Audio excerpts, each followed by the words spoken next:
و یک سوال دیگر دارم. همین وقتی که قاری مثلا قرآن میخوانند جمیده جمیده میخوانند، یکی سرشان میخوانند، مثل که یک ندانم چی همین یگان چیز معنا میده استاد. مثلا نه، این قرآن معنا را نمیده. این بدعت قاری ها هست. تکلف در قرآن، تکلف یعنی زور زده خوندن، حرکت های بیزیب کردن، اینا نادرست است.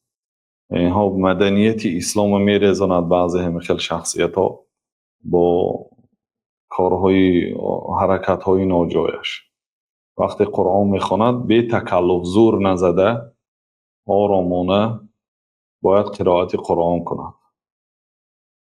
یگان خیل آوازاشو بلند کرده، زور زده، با دستش گوشاشو محکم کرده، رگوی گردناشو برآورده خواندن، اینا بدعت است. تکلف در قرائت قرآن. اینجا یک کتاب است پر آیدی تکلف در قرآن، دلیل ها از قرآن، از اقوال علما، از سنت ذکر کردگی هستند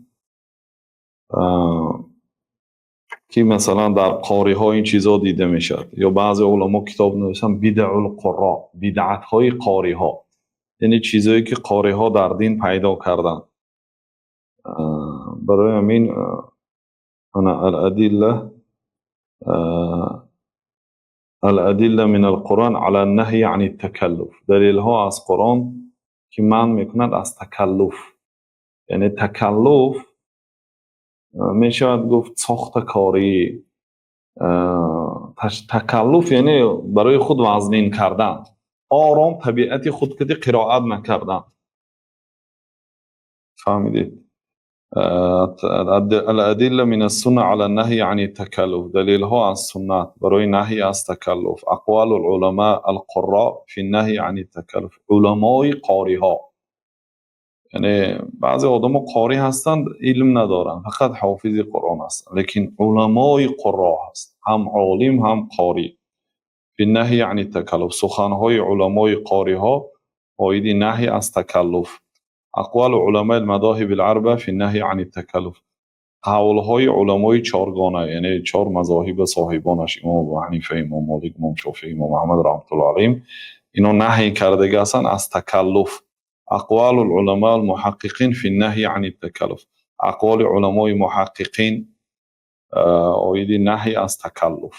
یعنی همین سر جنبانی و قاش و چشم و همین چیزای جنبانده یا حرکت های ناجا کردن در وقت قرائت قرآن، اینا همه تکلف است. یا زور زده خواندن، یا یک آیتی دراز باشد با یک نفس خواندن، یا یک سوره با یک نفس خواندن، تکلف کرده. تکلف یعنی زور زده.